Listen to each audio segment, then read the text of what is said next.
আসসালামু আলাইকুম ওয়া রাহমাতুল্লাহি ওয়া বারাকাতুহু। আমাদের মাদ্রাসাগুলোতে বছরে একবার কুরবানির কাজ করতাম আমরা ছাত্র অবস্থায়। তো সকালবেলা কুরবানির কাজ হবে, রাতের বেলায় সারা রাত প্রস্তুতি নিতাম।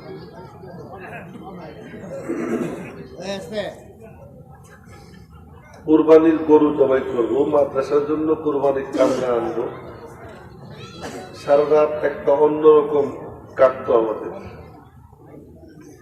আমি এই এলাকায় ঢোকার পরে আজকে আমার কাছে মনে হইল যে আজকে তো এই এলাকার মানুষের অন্য কোনো কাজ থাকার কথা না। আজকে একটাই কাজ, যে আগামীকাল কাদিয়ানীদেরকে জবাই করবে। এটা ছিল পরিকল্পনা, এটা ছিল সকলের কর্মসূচি, এবং এটা এত মজার কাম, এত মজার কাম। এই কাম যদি কেউ করে ওই জজ্বা নিয়া, তো আল্লাহ পাক নবীজির সঙ্গে তার সাক্ষাৎ নসিব করেছে। এমনি গল্প যেহেতু শুরু হয়ে গেছে, দু একটা গল্প বইলে। এক বুজুর্গ ছিলেন, তার নাম মুবারক শাহ। কথাবার্তা আলোচনা ওই ঘোষক বলতেছিলেন কোরআন বইরা ওয়াজ শোনাবে। আমি আজকে আমার অবস্থা হলো, গত পরশুদিন সিরাজগঞ্জে গিয়ে আমি একদম জ্বর ঠান্ডা কাশিতে বিছানায় পড়ে গেছি। গতকাল ময়মনসিংহের 4 মাহফিলের 3 মাহফিলে যাইনি, 1 মাহফিলে 10 মিনিট কথা বলছি, কাঁপতে কাঁপতে ঢাকায় আসছি। আজকে সরমুনাই গেছি, হলো আগের থেকে ওয়াদা ছিল, কিন্তু হেলিকপ্টারে গেছি আসছি। এরপরে আপনাদের এখানে আসছি, এটাও কাঁপতে কাঁপতে। কিন্তু কোরআন বইরা ওয়াজ, এটা যদি আবার কোনোদিন সেই যৌবন ফিরে আসে তখন দেখা যাবে। কিন্তু আজকে ওই রকম আশা কেউ করবেন না। তো প্রথমে আমি যে কথাটা বলতেছিলাম, এটা খুব সিরিয়াসলি বলতেছি যে আমাদের দেশে শতকরা 95 জন মুসলমান, আর সেখানে কাদিয়ানীরা বিশ্বের 40টা দেশে অমুসলিম ঘোষিত হয়ে গেছে। সেখানে আমাদের দেশে আজও পর্যন্ত ঘোষণা হয় না, কেন? কারণ এটা একটু আমাদের চিন্তা ভাবনা করার দরকার। তো বলতেছিলাম যে আজ রাত এই এলাকাবাসীর কেমন হওয়া উচিত। হযরত মুবারক শাহ রহমাতুল্লাহ আলাইহি হজ করতে গেছিলেন, হজ করতে। এটা আমি বলতেছি আপনাদেরকে 1918 সালের ঘটনা। হজ করতে গেছে, তখন হজ করতে তো পয়সা কড়ি বেশি লাগতো না, কিন্তু কষ্ট হইতো অনেক। 3 মাস 4 মাস 5 মাস লাগতো যাইতে। হজ করে আসছেন, ঘরে ঢুকবেন, সালাম দিচ্ছেন, ঘরের সামনে দাঁড়াই আসসালামু আলাইকুম ওয়া রাহমাতুল্লাহ। ওনার বিবি একদম জল্লাদের মতো রুদ্র মূর্তি ধারণ করে গেটের সামনে এসে বলে, মুবারক শাহ তো মুনাফেক হ্যায়। বলতেছে বিবি, বলতেছে স্বামীরে, मुबारक शाह तू तो एक मुनाफिक है, तू रौज़ा पाक की जियारत करके आया, तू तो मुनाफिक है। মুই হতো কি আমার, তুমি মুনাফিক কি করলাম? আমি এতদিন পরে হজ শেষ করে আসছি, তুমি আমাকে একটু স্বাগতম জানাবা, তুমি আমার বকাবকি করতেছো, কি হয়েছে? তোমার খবর নেই যে এখানে আব্দুল হক নবীজির চেয়ার দিয়ে ধরে টান দিছে। বলতেছে এক বড় ব্যবসায়ী, শিল্পপতি, কোটিপতি, তার নাম ছিল আব্দুল হক। সে নবুয়তের দাবি করছে, এটা উনি জানতেন না। উনি আসছেন হজ করে, কেবলমাত্র আসছে। বিবি বলতেছে, তোমার খবর নেই আমার নবীজির চেয়ার নিয়ে টান দিছে আব্দুল হক? তাই? মুবারক শাহ হাতের ব্যাগ এরকম চাইলে ফেলে বলেছে, ফেলে মেরে বলে কি, যে আমার কুড়ালটা দিয়ে, ওই কুড়াল কাঁধে নিয়ে আব্দুল হকের বাড়ির সামনে গিয়ে ডাক দিচ্ছে, আব্দুল হক তো কাহা হয়, তুই কোথায়? আব্দুল হক মুবারক শাহকে চেনে, দৌড়ে বেরিয়ে আসছে। কি হয়েছে মুবারক শাহ, কি ঘটনা? তুই আমার সাথে কথা বলতেছিস, কি ঘটনা? তুই বলে আমার নবীর চেয়ার নিয়ে টান দিছিস, আমার কথা শোন। কি কথা শুনবো? কুড়াল দিয়ে এক কোপ দিয়া সাথে সাথে কল্লা করছে, সাথে সাথে কল্লা কাইটা ওই কুড়াল কাঁধে নিয়ে রক্তাক্ত শরীরে থানায় গিয়ে ওসিরে বলে, मुझे गिरफ्तार करो, मैंने मेरे नबी के दुश्मन को मैंने खून किया, मुझे गिरफ्तार करो। আমার নবীর দুশ্মনে আমি স্বেচ্ছায় সরকারে হত্যা করছি, আমাদের বন্দী করো। ঘটনাটা ওসি ছিল মুসলমান। ওসি বলে, মুবারক শাহ হযরত আমি ব্রিটিশের চাকরি ছাড়তে পারি, কিন্তু আমার নবীর দুশ্মনের হত্যাকারীকে আমি গ্রেফতার করতে পারবো না, আমার পক্ষে সম্ভব না। কি করবো, আমি তো গ্রেফতার হইতে চাই, আত্মসমর্পণ করবো। মনোযোগ দিয়ে শুনেন কথা। এসপির কাছে যান, এসপির কাছে গেছে, আর এক কুদরতের খেলা, এসপিও মুসলমান। এসপি বলে কি, হযরত আমি গ্রেফতার করতে পারবো না, আপনারা জেলখানায় পৌঁছে দিন। জেলখানায় পৌঁছে দিছে, সসম্মানে জেলখানায় পৌঁছে দিছে। আদালতে মামলা উঠছে, ওনার পক্ষে উকিল দাঁড়াইছে, ওনাকে আদালতে নেয়। উকিল বলে আপনি শুধু বলবেন যে মারার সময় আমার কোনো হুঁশ জ্ঞান ছিল না। উনি আদালতে গিয়ে বলেন আমি স্বেচ্ছায় সজ্ঞানে আমার নবীর দুশ্মনকে হত্যা করেছি, আমারে ফাঁসি না। একদিন, 2 দিন, 3 দিন, 8 দিন চলে গেছে। 8ম দিনে রাত্রে শুয়ে রয়েছেন, ঘুমের মধ্যে স্বপ্নে দেখেন যে পুরো ঘর আলো ঝলমল হয়ে গেছে, তাকাই দেখে কে কে, এবার দেখে নবীজি হাজির। ইয়া রাসূলুল্লাহ, মুবারক, তোর উকিলদের বলে দিস তোর পক্ষে কারো ওকালতি করা লাগবে না, তোর ওকালতির জিম্মাদারি আমি মুহাম্মদুর রাসূলুল্লাহ নিয়ে নিলাম।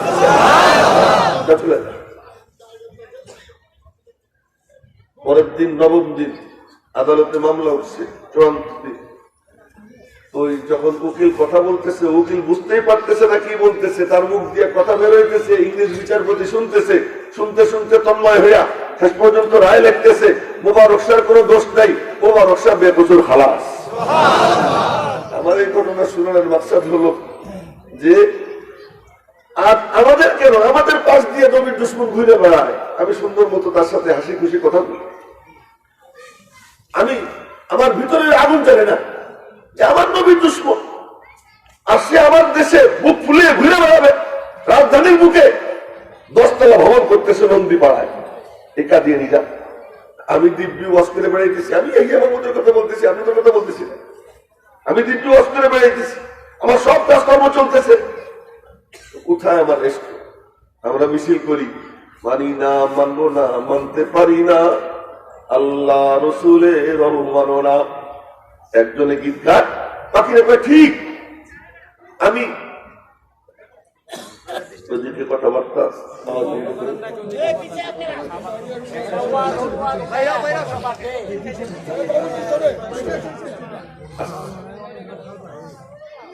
একজনে গায়, বাকিরা বলে ঠিক, আমি বলি সব বেঠিক, মিশা কথা। মানি না, মানবো না, কোথায় মানবো না? মানি না, মানবো না কাকে বলে? তার সিস্টেমটা কি? নবীজি বসে বসে হাদিস পড়াইতেছেন, বুখারী শরীফের হাদিস থেকে আমি এখন কথা বলতেছি, শুনেন। নবীজি বসে বসে হাদিস পড়াইতেছেন, নবীজির হাদিস পড়ানো মানে কি? নবীজির মুখ দিয়ে যা বের হইতো তাই তো হাদিস। নবীজি কথা বলতেছেন, কথা বলতে বলতে বললেন কি, তুমি এরা অমুক মুশরিক আমাদের খুব যন্ত্রণা দেয়, তোমরা কে আছো তারা একটু সাহায্য করো। এক যুবক, আর সেই যুবকরা কোথায়? এক যুবক দাঁড়ায়, ইয়া রাসূলুল্লাহ আমার অনুমতি দেন, আমি যাব। তুমি যদি আচ্ছা যাও, তো অনুমতি দেন, আমি একটু অভিনয় করবো। আল্লাহ হাবিব বললেন ঠিক আছে, তোমাকে অনুমতি দিলাম। এবারে সে তরবারি হাতে নিয়ে দৌড় দেয় মক্কা শরীফ, 12 মাইল দৌড়ে একটা, উঁচা নিচা, ধাতরা খাতরা, পাহাড় জঙ্গল, 12 মাইল দৌড়াইতেছে। ওই দৌড়িতে দৌড়িতে নামাজের টাইম হয়ে গেছে। এখন মনে মনে বলে আল্লাহ, নামাজ না পড়লে তুমি রাত, আর নামাজ যদি পড়তে যাই তাহলে নবীর দুশ্মন আমার হাত ছাড়া হয়ে যায়। আমি নবীর দুশ্মনকে হাত ছাড়া করতে চাই না, আবার তোমারেও নারাজ করতে চাই না। ফতোয়া জিজ্ঞেস করবো কার কাছে? নবীজির কাছে থাকলে নবীজিকে জিজ্ঞেস করতাম, এখন তো আমি নবীজির কাছে নাই, তা কি করবো? আমার ফতোয়া আমি দিয়ে নিলাম, মালিক তুমি কবুল করে নিও। আল্লাহ এখন ফতোয়া কি দেয়? আল্লাহ আমি দৌড়াবো আর নামাজ পড়বো। এই লক্ষ্য করে ইমাম বুখারী তরজমাতুল বাব কায়েম করে, অধ্যায় রচনা করে, বাবু সালাতি তালিবি ওয়াল মাতলুব, নবীর দুশমনকে অনুসন্ধান করতে গিয়ে তার নামাজের সিস্টেম কি হবে এর উপর ইমাম বুখারী অধ্যায় রচনা করে। বলে দৌড়িতেছেন, দৌড়ের অবস্থায় বলতেছেন আল্লাহু আকবার, সুবহানাকাল্লাহুম্মা ওয়া বিহামদিকা। চোখ হলো, নামাজে দাঁড়াইলে সিজদার জায়গার দিকে চোখ রাখা সুন্নত। উনি বলেন আল্লাহ আমার চোখ এখন থাকবে দুশমনের দিকে, আমার চোখ এখন থাকবে নবীর দুশ্মনের দিকে। আমি দৌড় দিলাম, এই দৌড়ের অবস্থায় আমি নামাজ পড়বো। এরাত পরে দৌড়ের অবস্থায় সিজদা ইশারায় আমি মনে মনে বলি, আমাদের সমস্ত আলেম ওলামাদের সালাতের দিকের আমল ওই সাহাবীদের দিয়া, ওর একটা সিজদা যদি আমাদের মিলে যায় আমাদের সকলের নাজাতের জন্য যথেষ্ট হয়ে যাবে। ও দৌড়ায়, আর ওই অবস্থায় ইশারা ইঙ্গিতে নামাজ পড়ে, দৌড়ি দৌড়ি তো দুশ্মনকে ধরছে, কাছে গিয়া এখন অভিনয় করে, কিরে ভাই কেমন আছো? আছি মোটামুটি, খুব পেরেশানির মধ্যে আছি। কি পেরেশানি? নবীজির নাম নিয়ে বলে, মুহাম্মাদের জ্বালায় আর বাঁচলাম না। সাল্লাল্লাহু আলাইহি ওয়াসাল্লাম ধরে বলেন না সাল্লাল্লাহু আলাইহি ওয়াসাল্লাম। আরে আমার মালিকের নেট বড় শক্তিশালী। নবীজি জান্নাতে হাঁটতেছেন, জিবরাইল সাথে, কোরআনে কারিমের তিলাওয়াতের আওয়াজ। তো নবীজি বললেন, জিবরাইল তিলাওয়াতের আওয়াজ পাইতেছি। ঠিকই পাইতেছেন। কে পড়ে? হারেসা। হারেসাকে তো মদিনায় রেখে আসলাম, ওর তিলাওয়াত এখানে কেমনে? হারেসা তার মার খেদমত করে, এই জন্য আল্লাহ পাক রাজি হইয়া খুশি হইয়া সিস্টেম করে দিছে, হারেসা জমিনে বসে তিলাওয়াত করে, জান্নাতে তার আওয়াজ সাথে সাথে পৌঁছে যায়। হারেসার জমিনের তিলাওয়াতের আওয়াজ যদি জান্নাতে যাইতে পারে, আমাদের দুরূদ শরীফের আওয়াজ এই রাজানগর থেকে কি রওজা পাকে যাওয়ার পারে না? পারে কি পারে না? নাম শোনার সঙ্গে সঙ্গে বলবেন সাল্লাল্লাহু আলাইহি ওয়াসাল্লাম। আরে শুধু দুরূদ শরীফ আওয়াজ যায় তাই না, নাম ঠিকানা সহ যায়। তো আল্লাহু আকবার বলা যায় না খুশি করে বলেন সুবহানাল্লাহ, আলহামদুলিল্লাহ, লা ইলাহা ইল্লাল্লাহ, আল্লাহু আকবার। পরে বলবো, জোরে কেন বললাম পরে বলবো। তো বলতেছিলাম, এবার ওই মুশরিক বলে কি, বইল না, তার জ্বালায় বাঁচলাম না। ওই সাহাবী বলে কি, ভাই আমিও বড় বিপদে আছি। শোনেন, বুঝল না যে আমি একটু অভিনয় করবো। আল হারবু খুদা, যুদ্ধ এটা ধোঁকাবাজি। ধোঁকাবাজি করে যদি কেউ কিছু করতে পারে করবে। আমিও বড় বিপদে আছি। মনে মনে করে, আল্লাহ নামাজ কি কম বিপদ? ঘুমের থেকে উঠা লাগে, কষ্টের ঘুম, মানে কষ্ট করে ঘুম থেকে উঠা লাগে। এরপরে এই যে নারীদের সাথে নাচানাচি করতে পারি না, আগে কত করতাম, কত উল্টা পাল্টা করতাম, এই সবই তো তোমার দোস্তের কারণে করতে পারি না। আমিও তো কম বিপদে না, আমিও বিপদে আছি। মনে মনে গল্প সল্প করতে করতে আমরা মনে করি কি, ওই কাফেররা খুব বুদ্ধিমান, নাস্তিকরা খুব বুদ্ধিমান। কিন্তু তখন এনায়েতুল্লাহ আব্বাসীর মুখোমুখি হয়েছে, একদম রাম ছাগল। এরকম আলেমদের মুখোমুখি যখন হয়ে যায়, এগুলো দেখা যায় রাম ছাগল। এই ডক্টর কি যেন নাম, বিএনপির উপদেষ্টা না, বিএনপির উপদেষ্টা ছিল। আমি মনে করছিলাম যে লোকটা বুঝি ভালো। যখন মৌলবীদের মুখোমুখি হয়েছে, এখন দেখি কি একদম বিদেশি রাম ছাগল। দেশিও না, বলদ হলে তো দেশি বলদ হলে মোটামুটি দাম পাওয়া যেত, বিদেশি বলদ। এরকম কাফেরদেরকে দেখলে মনে হয় যেন খুব মোটা সোটা বুদ্ধিমান, কিন্তু যখন আলেমের মুখোমুখি হয় তখন দেখা যায় যে এক রাম ছাগল। এখানেও এই সাহাবীর মুখোমুখি যখন হয়েছে, তো এই সাহাবী গল্প সল্প করতে করতে বলে, ভাই তোমার তরবারি কি এত চমৎকার, এমন তরবারি তো খুব কম দেখছি। তো কয় কি, ইয়ে দিয়ে কত জনকে মারলাম দেখো। ওই সাহাবী ওটা দেখতে দেখতে মাঝখানে একটা গল্প শুনে, মানে ওই বুদ্ধিজীবীরা কেমন বুদ্ধিমান। ওই এক বুদ্ধিজীবী গেছে এক স্কুল পরিদর্শনে, যে মনে করেন আসতে হলো কোথার থেকে, নিমতলি থেকে, রাজানগর হাইটে হাইটে। তখন এসে বলতেছে কি, বলো নিমতলি থেকে আমি পায়ে হেঁটে এই পর্যন্ত আসলাম, আসতে আমার 1 ঘন্টা লাগলো, বলো তো আমার বয়স কত? বুদ্ধিজীবী এরকম স্কুলে গিয়ে বলছে যে অমখান থেকে আসলাম স্কুলে, পায়ে হেঁটে এত সময় লাগলো, বলো তোমার বয়স কত? ছাত্রছাত্রীরা সব হাত হয়েছে, আপনার বয়স কত আমরা কেমনি জানি? টেকনা ছিল একটা পাজি, ও কাজে স্যার আমি বুঝছি আপনার বয়স কত? কত? 60। কেমনে বুঝলি? আমার বাড়িতে আমার এক ভাই আছে, তার বয়স হলো আধা পাগল, তার বয়স হলো 30। আপনি তো পুরা পাগল, এই জন্য বুঝলাম আপনার বয়স কত 60। বুদ্ধিমান হলো এরা, এমন বুদ্ধিজীবী, এমন। তো ওই সাহাবী যখন বলছে যে দেখ এই তরবারি দিয়ে কত জনকে মারলাম, তরবারি দেখতে দেখতে দেখতে দেখতে এক কোপ মাইরেছি, কল্লা জমিনে গড়াই পড়ছে। ওই কল্লা তরবারির মাথায় নিয়ে আবার এক দৌড় দিয়া নবীজির কাছে গিয়া অরমাইল দৌড়িয়ে যায়, অরমাইল দৌড়িয়ে আসে, কল্লাটা মাথায় নিয়া নবীজির কদম মুবারকের কাছে রাখছে। আর নবীজির মুখে মুস্কি হাসি, প্রতি লঙ্কুপের গোড়া দিয়ে আনন্দ বের হয়।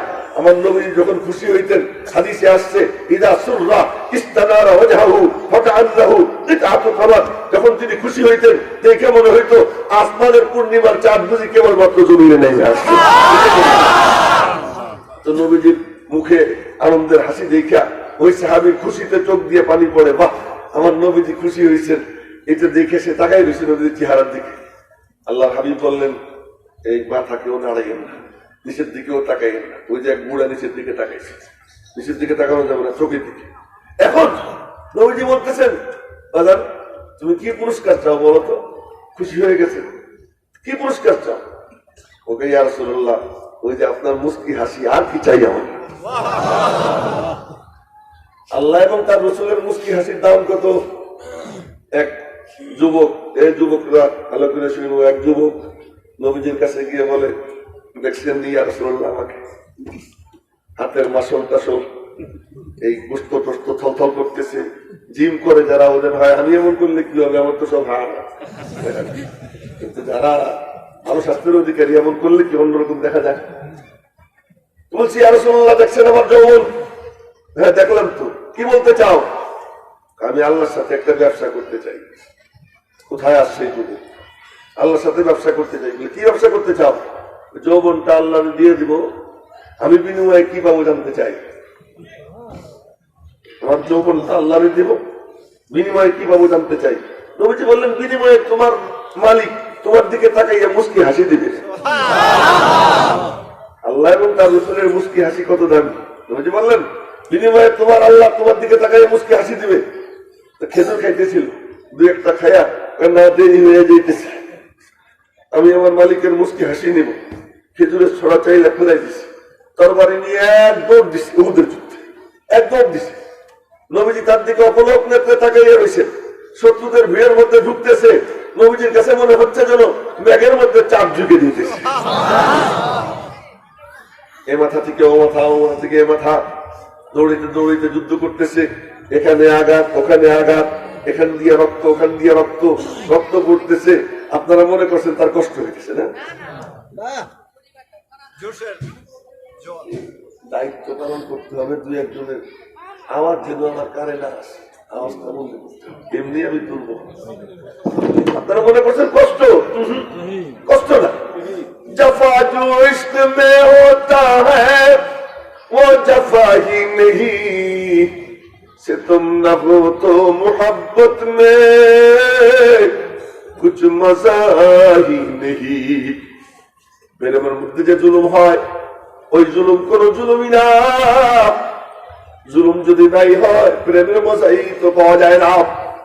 আরে কেউ যখন আগুনে পুড়তে থাকে, রব্বুল আলামিন তাকে জান্নাতের স্বাদ চাখাইয়া দেয়, আগুনে পোড়া তার অনুভবই হয় না।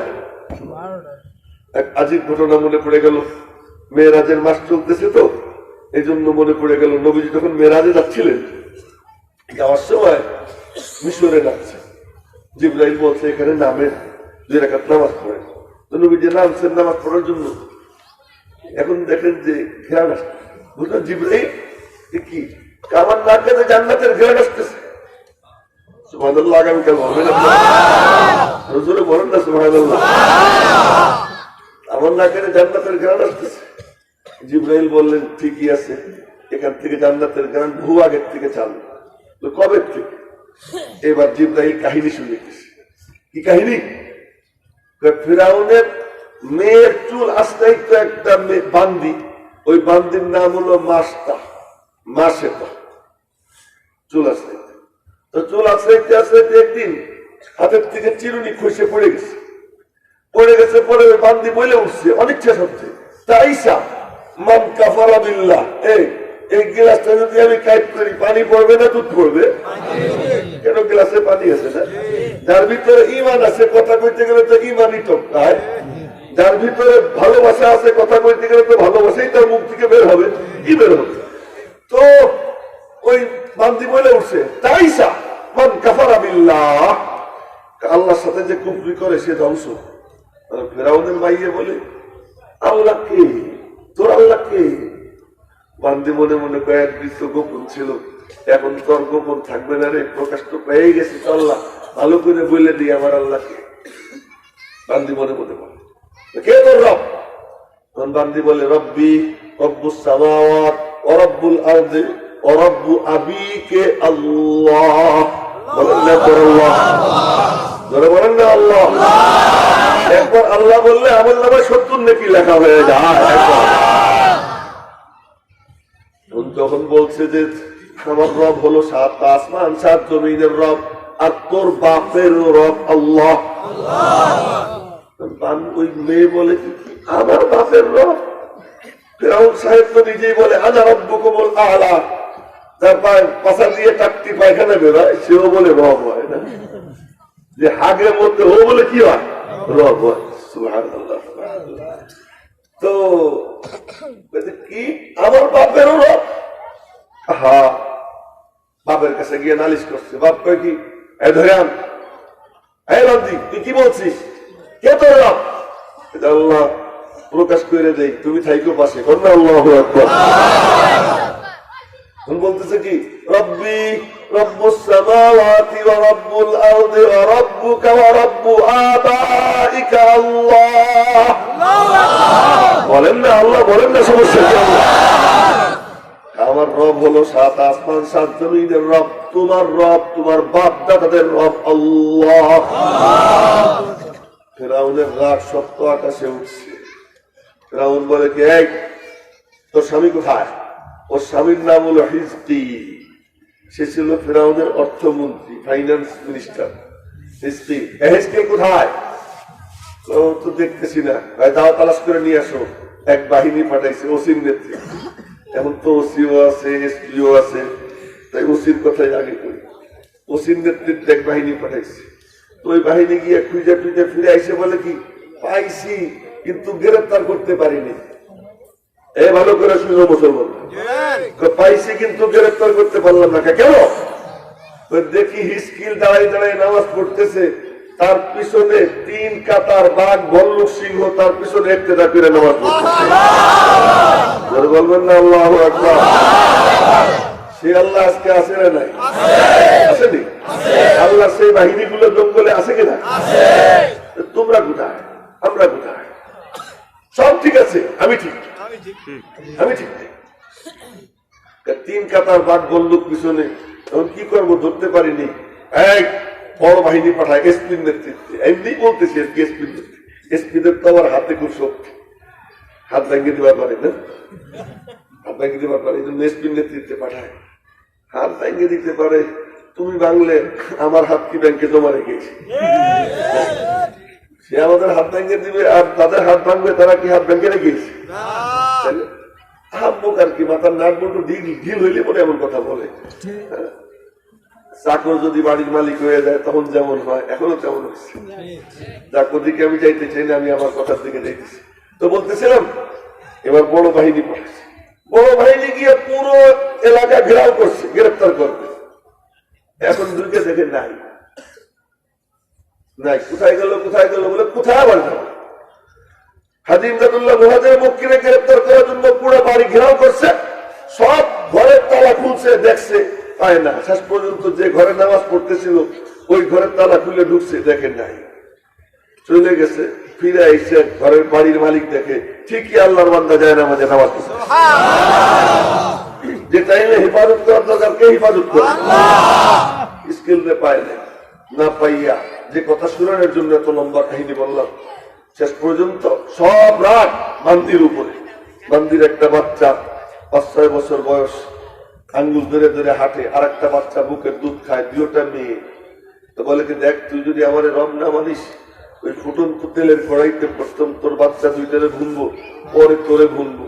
বান্দি বলে, ফেরাউন বাচ্চা তো মাত্র 2টা, আমার আল্লাহ যদি আমার 100 দিত, ওই 100 ভুনতাম, তবুও তো আল্লাহ দিল থেকে আমি বের করতাম না। 2টা তো মা বসা, যে বাচ্চাটা 4-5 বছর বয়স, ওরে ধরে টান মারছে ওই মেয়েটাকে। তখন টান মারছে, তেলের কড়াইতে তেল টকবক করে ফুটতেছে, জিবরাইল বলতেছে, তো ওই বাচ্চা বলতেছে আম্মু আম্মু আমারে বাঁচাও। মা তখন নিচের দিকে পাষাণের মতো নিচের দিকে তাকাই গেছে, মনে মনে বলতেছে আল্লাহ তুমি দেখো আমি তোমার জন্য ভুলতেছি, আমি তোমার জন্য ভুলতেছি। এবার নিয়ে যায়, তেলের মধ্যে ফেলছে, আওয়াজ হইতেছে। কেমন আওয়াজ হইতে পারে আপনারা জানেন? আওয়াজ হইতেছে, আওয়াজ মার কানে যায়, নিচের দিকে চোখ, এক ফোঁটা পানিও চোখ দিয়ে পড়ে না, বলে আল্লাহ তোমার জন্য। এই যখন টকবক করে ফুটতেছে, ফুটতে ফুটতে নিস্তেজ হয়ে গেছে, মার চোখ বন্ধ। ওর মা দেখতেছে, বাচ্চা বলতেছে আম্মু জান্নাতে পৌঁছে গেছি, তোমার অপেক্ষায় আছি, তুমি সবর করো, তোমার ইন্তজারে আছি। এরপরে বুকে দুধ খেতেছিল যে বাচ্চা, ওরে টান দিছে, ওরে নিয়ে ভুললো। ও যখন ভুনা শেষ, বলে যে আম্মু আপুর কাছে পৌঁছে গেছি, তোমার অপেক্ষায় আছি, তুমি আসো, তোমার অপেক্ষায় আছি। তাই বলি जफा जो इश्क में होता है वो जफा ही नहीं, सितम न हो तो मोहब्बत में कुछ मजा ही नहीं। প্রেমের মধ্যে যে জুলুম হয়, ওই জুলুম কোন জুলুমই না। জুলুম যদি নাই হয়, প্রেমের মজা কোথায় পাওয়া যায়? মেরে মুহতারাম ভাইও, এবার জিবরাইল বলে ওই বান্দির চুল ধরছে, বলে এবার তোর পালা। বান্দিতে সব দেখেই ফেলাইছে, বলে কি ফিরাউন আমারে বলো, তোমার কাছে একটা আবেদন, আমাদেরকে আলাদা করো না, আমাদের 3 জনের হাত এক জায়গায় পুঁতে রেখো। ফিরাউন বলে কথা দিলাম। 3 জনের হাত এক জায়গায় পুঁতিয়ে রাখছে। যেদিন তাদের 3 জনের হাত এক জায়গায় পুঁতে রাখলো, ওই দিন থেকে আল্লাহ পাক এখান থেকে জান্নাতের ঘ্রাণ চালু করে দিছে। ইন্না রাব্বাকুম লাগাফুরুন শাকুর, তোমাদের রব বড় শুকরগুজার। মেরে মুহতারাম ভাইও, ওই সাহাবী যুবকদের কাহিনী বলতেছিলাম, ওই সাহাবী দৌড় দিচ্ছেন, ক্ষত বিক্ষত রক্ত ঝরে এখান দিয়া ওখান দিয়া। হযরত সাদ রাদিয়াল্লাহু তাআলা দেখছেন, দেখে বলেন এ তোর সারা শরীরে রক্ত, আয় দিক তোর একটু সেবা করি। উনি বলতেছেন আইনা ইয়া সাদ, সাদ তুমি যাও কোথায়? কেন? ইন্নী আজিদু রিহাল জান্নাতি দুনা উহুদ, আমি উহুদের পিছন থেকে জান্নাতের ঘ্রাণ পাইতেছি। আল্লাহ পাক জান্নাতের ঘ্রাণ তার নাকে পৌঁছে দিছে। সত্যি বলতেছি তোমাদেরকে যুবকরা শোনো, কেউ যখন আল্লাহর জন্য ময়দানে নেমে যায়, আল্লাহ পাকের কুদরতি সমস্ত নিজাম তার জন্য হাজির হয়ে যায়। আর নবীর প্রেমে যদি ময়দানে কেউ নেমে যায়, ও তো বসে বসে চোখ বন্ধ করবে, নবীজির সঙ্গে তার সাক্ষাৎ নসিব হয়ে যাবে। নাইবে দেখো না কি মজা, এর মধ্যে আলাদা মজা আছে।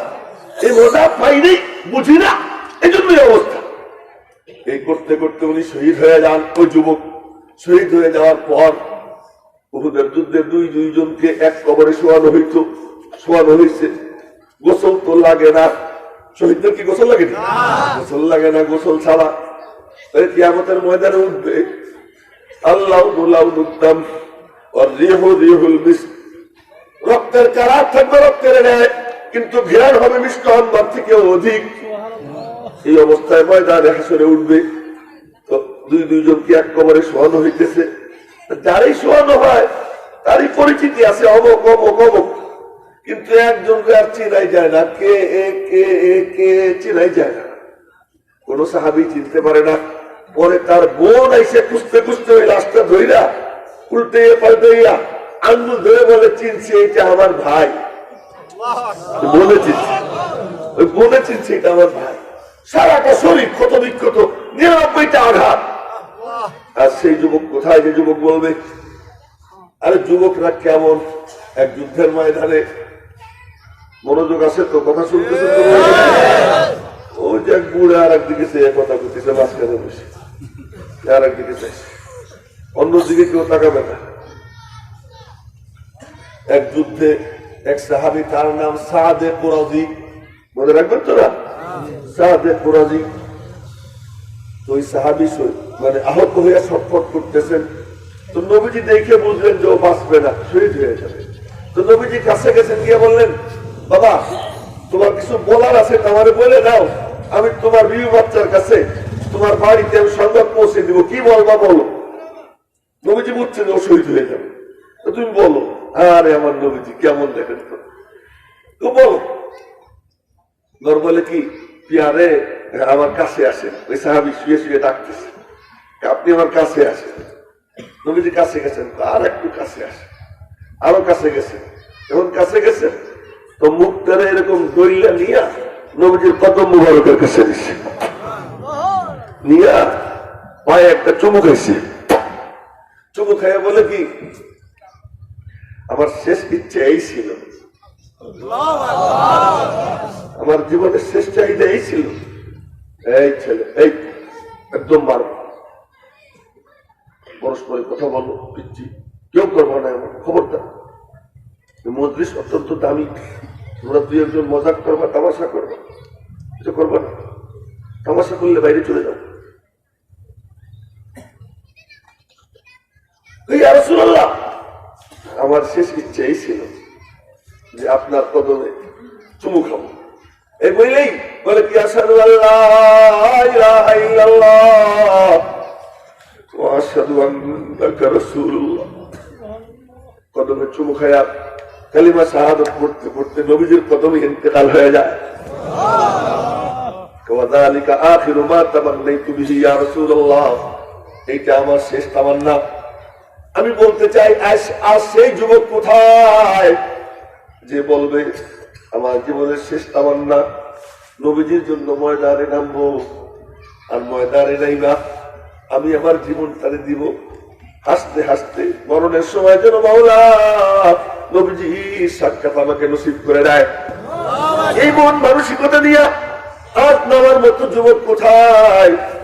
ওই যুবকের সন্ধান যতদিন না মিলবে, এমন এক বাহিনী যতদিন না মিলবে, অতদিন পর্যন্ত কাদিয়ানীরা কাফের, কাদিয়ানীরা কাফের। কেন জানে কাদিয়ানী কাফের? সব জানি আমরা। কাদিয়ানীরা কাফের, সব মুসলমানরা জানে কাদিয়ানীরা কাফের। কিন্তু কাদিয়ানীদেরকে যে কাফের মনে করে না, সেও কাফের, ও তো আমরা জানি, বাচ্চা সবাই জানে।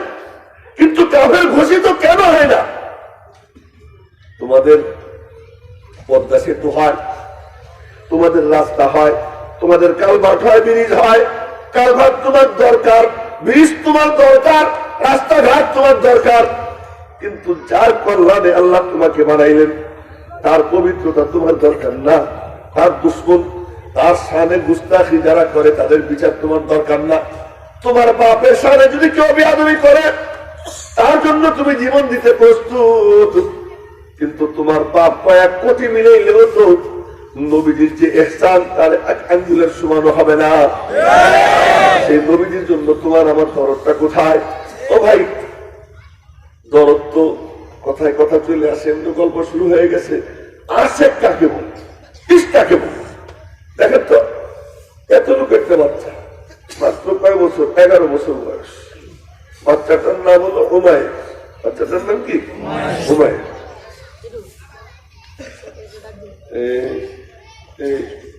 আমার মনে হয় যে কিছু কিছু আছে এমন যে শেষ বক্তা তো এখনো আছে বাকি, এই জন্য মানে আছে, এরকম কিছু লোক আছে মনে হয় না।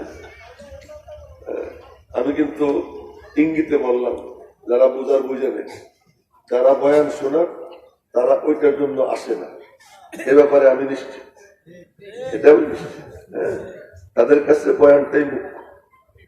আর যারা ওইটার জন্য, তারা কিন্তু বয়ান শুনে শেষ হয় না কেন, তাড়াতাড়ি শেষ করে দেয়, আসল কাম শুরু করো।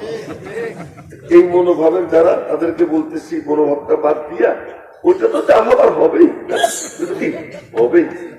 হ্যাঁ, আমি তো জানি ওটা তো হবেই, কিন্তু এই জন্য বয়ানটা মনোযোগ দিয়ে শোনার চেষ্টা করি। তো বলতেছিলাম 11 বছর বয়স। কয় বছর বয়স? 11 বছর বয়স। 11 বছর বয়সের খোকা শিশু নবীজির বয়ান শুনছে। বয়ান শুনে উঠে বাড়ির দিকে রওনা হয়েছে। বয়ান শেষ, মজলিস শেষ। রাস্তায় চাচার সঙ্গে দেখা। চাচার নাম জুল্লাস আর ভাতিজার নাম হল উমায়ের। উমায়ের চাচার দিকে বলে, আসসালামু আলাইকুম ওয়া রাহমাতুল্লাহ। চাচ্চু চাচ্চু আম্মি আম্মি, কি চাচ্চু ভাতিজা কি? তুমি আজকে গেলা না, আজকে নবীজি এত চমৎকার বয়ান করেছেন আখিরাত সম্পর্কে, কিয়ামত সম্পর্কে, জান্নাত জাহান্নাম সম্পর্কে। আন্নাহা রায়ু আইনিন, আমার কাছে মনে হচ্ছে চাচ্চু জান্নাত জাহান্নাম চাইয়ে চেয়ে দেখতেছি। তো চাচা বলে কি, তোর মুহাম্মাদের কথা যদি সত্যি হয় তাহলে তো আমি গাধার থেকেও খারাপ।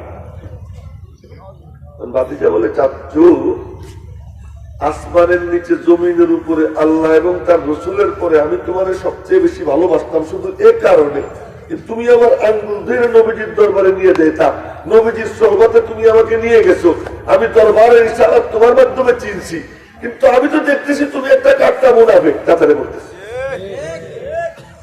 ঠিক কলা করে না, শোনে ঠিক বলতে বলছি, শুনতে বলছি, বোঝেন কি বলতেছি। আমি তো দেখতেছি তুমি একটা কাটটা মুনাফিক। চাচ্চুকে কি বলিস তুই? হ্যাঁ চাচ্চু, আমি বুঝে ফেলেছি তুমি মুনাফিক।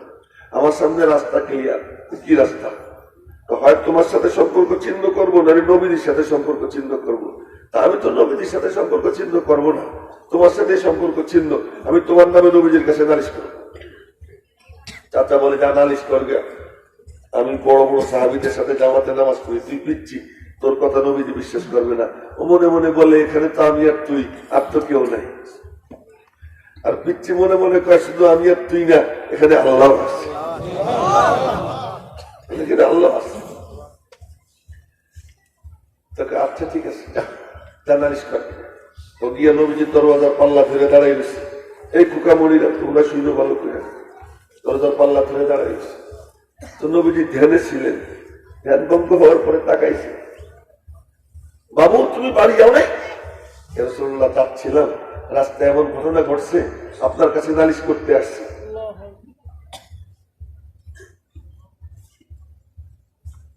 আপনার কাছে নালিশ করতে আসছে, পুরো ঘটনা খুলে বলছে। নবীজি বলেন কি জুল্লাস এমন কথা বলছে? জি ইয়া রাসূলুল্লাহ, এর মধ্যে জুল্লাস হাজির। জুল্লাস তুমি বলছো এমন কথা? আল্লাহর কসম বলিনি। আগেই বলে দিছি যে নবীজি তোর কথা বিশ্বাস করবে না, তুই পিচ্ছি, আল্লাহর কসম বলিনি। নবীজি বললেন বাবু ও তো কসম খাইতেছে। বড় বড় সাহাবী কয় ইয়া রাসূলুল্লাহ, ছোট মানুষ তো, ও কি কইছে না কইছে ভালো করে বোঝে নাই। নবীজি বললেন যাও, কোন বাড়ি যাও? না আমি যাবো না। এই আমি যাবো না। কি করবা? আমি কি মিথ্যে কথা বলছি? আমি তো সত্য কথা বলছি। ও মিথ্যে কথা কইছে, ও কসম খাইতেছে। তোমার কোন সাক্ষী আছে? ঠিক আছে, দেখি সাক্ষী পাই, দেখি সাক্ষী পাই।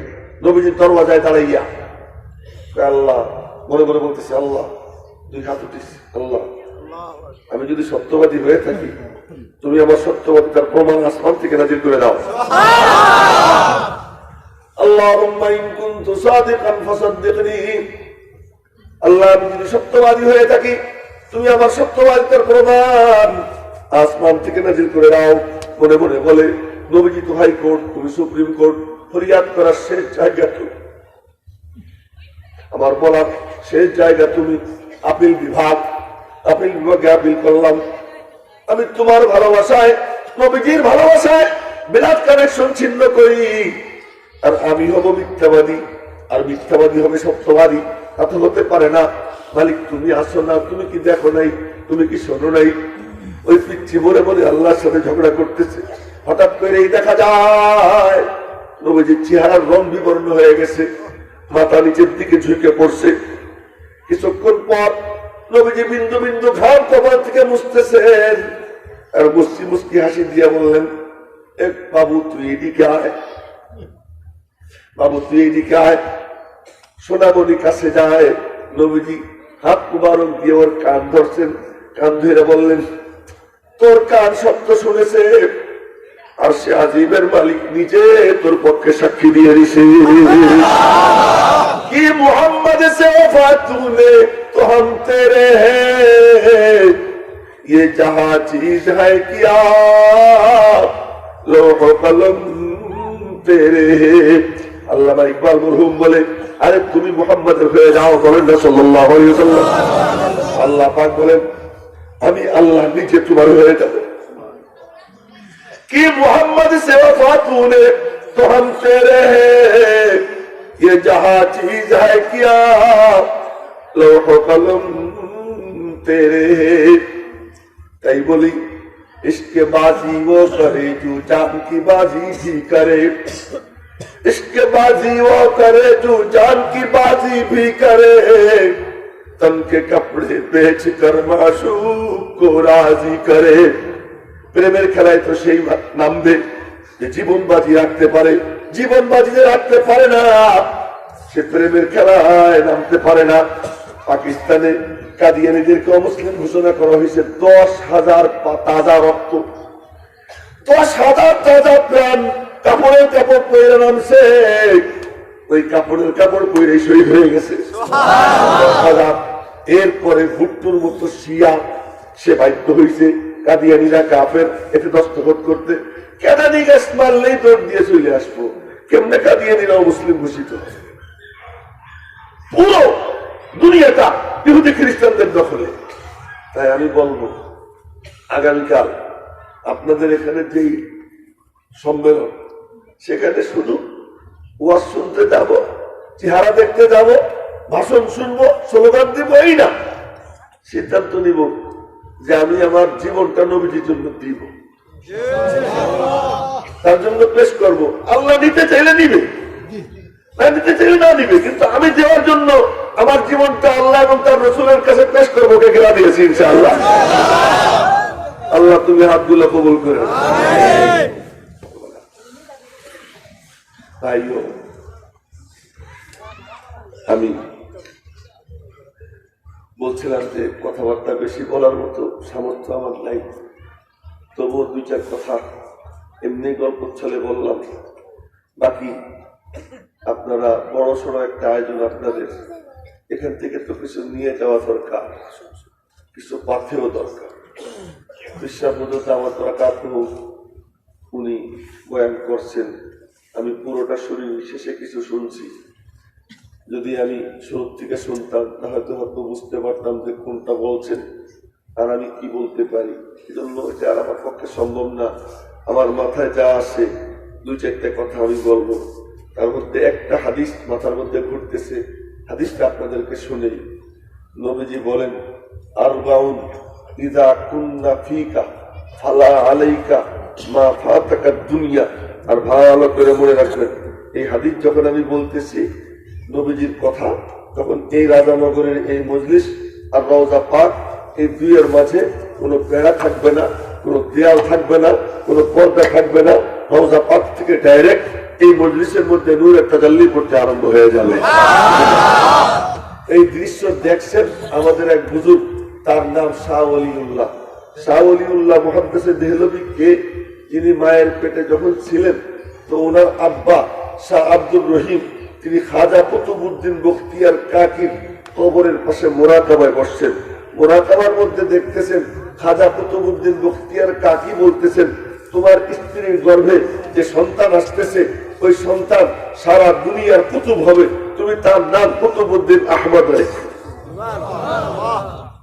সুবহানাল্লাহ বলবেন বলেন না জোরে জোরে সুবহানাল্লাহ পরে বলবো জোরে বলার কারণটা পরে বলবো এবার ইনশাআল্লাহ যদি ভুলে যাই এই জন্য ইনশাআল্লাহ বলে দিলাম এবার ওই মোরাকাবার থেকে উঠে আসছেন তো মনে মনে সিদ্ধান্ত নিচ্ছেন যে ছেলের নাম রাখবেন কুতুবউদ্দিন আহমদ একদিন শেষ রাত্রে তাহাজ্জুদের নামাজ পড়ছেন উনি ওই রুমে স্ত্রী এই পাশে দুইজন দুইখানে তাহাজ্জুদের নামাজ পড়ছে তো তাহাজ্জুদের শেষে বিবি মুনাজাতের জন্য হাত উঠেছে হাত উঠেই হাতের মধ্যে কি জরুর দেখে এরকম গলাতে আবার দেখে হাতের মধ্যে ছোট ছোট 2 হাত একবার 2বার 3বার স্বামীরে ডাক দিছে কি গো কোথায় এই তো কি দেখতেছি বলে কি দেখো হাতের মধ্যে নুরানি ছোট ছোট 2 হাত দেখতেছি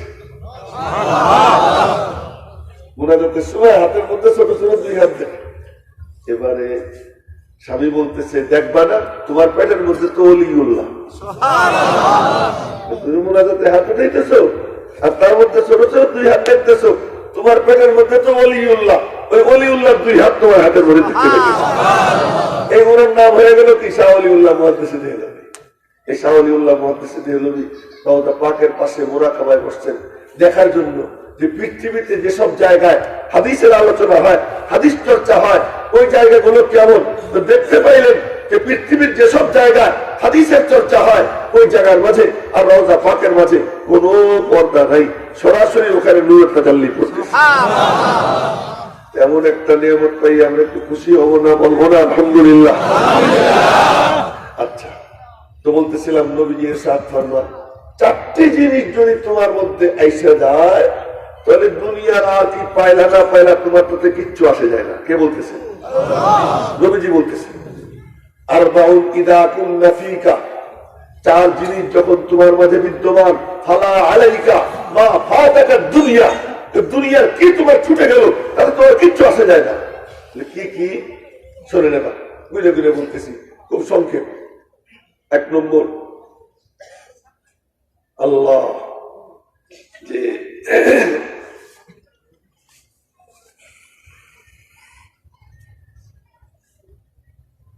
এক নম্বর হলো যে শব্দটা, প্রথম শব্দটা হলো আস্তাগফিরুল্লাহ, ইফাতুন ফি তুহমাতিন হুসনু খলিকাতিন সিদ্দু হাসি হাদিসিন হিফজ আমানা, মনে পড়ে গেছে আলহামদুলিল্লাহ। এক নম্বর যে হিফজু আমানাতিন, আমানতের হেফাজত। কোন সময় কোন আমানতের খেয়ানত করো না। আল্লাহর দেওয়া চোখ, এই চোখ দিয়ে গুনাহ করো না, এটা আমানত। আল্লাহর দেওয়া কান, কান শুনল না, এটা আমানত। আল্লাহর দেওয়া জিহ্বা, এই জিহ্বা দিয়ে গালাগাল দিও না, এই জিহ্বা দিয়ে বিবাদ করো না, এই জিহ্বা দিয়া তুমি কাউকে কষ্ট দিও না, এটা আল্লাহর দেওয়া আমানত। এর দ্বারা কোরআনে কারীমের তিলাওয়াত করো। আল্লাহর দেওয়া চোখ আমানত, কোরআনে কারীমের দিকে তাকাও, তাকাইলেই সওয়াব। মা বাবার দিকে তাকাও, তাকাইলেই তোমার আমল নামায় কবর হজের সওয়াব আল্লাহ তাআলা দান করে দিবেন। এটা খেয়ানত করো না, উল্টা পাল্টা জিনিস দেখো না। কেউ তোমার কাছে টাকা পয়সা রাখছে, এটা যেমন আমানত, ঠিক তেমনি ভাবে তোমাকে আল্লাহ যে অঙ্গ প্রত্যঙ্গ দিচ্ছেন, এটা কার আমানত? হিফজু আমানা ওয়াসিদকু হাদিসিন, কথা বললে সত্যি বললো, মিথ্যা বললো না। একটা মিথ্যা বলে ওই মিথ্যা বলার কারণে ফেরেশতা তার থেকে 3 মাইল দূরে সরে যায়। মিথ্যার দুর্গন্ধ তোমার সিদকু হাদিসিন। এরপরে কি বললাম? হুসনু খালিকা, উন্নত চরিত্র মাধুরী। 4 নম্বর ইফাতুন ফি তুহমা, এবং খাবারটা হালাল। এই 4 জিনিস যার আছে, নবীজি বলেন তার আর কিচ্ছু লাগবে না। আমরা কে কে রাজি আছি ইনশাআল্লাহ? সত্য কথা বলবো, মিথ্যা কথা বলবো? রাজি আছি ইনশাআল্লাহ? আমানতের খেয়ানত করবো না, কে কে রাজি আছি ইনশাআল্লাহ? আল্লাহ তুমি কবুল করে নাও। আর মানুষের সাথে ব্যবহার খারাপ করবো না, চরিত্র মাধুরী কি করবো, উন্নত করার চেষ্টা করবো। আর সর্বশেষ হলো কি? হালাল খাবারটা কি খাবো?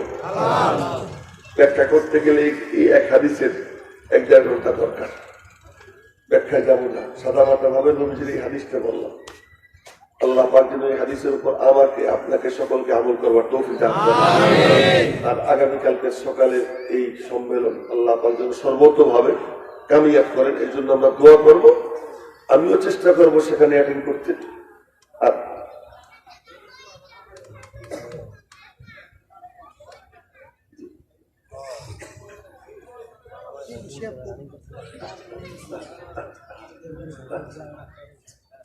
আর কালকে সম্মেলন আপনাদের এলাকার জন্য করবে, যদিও একটা অঞ্চল, কিন্তু সম্মেলনটা হচ্ছে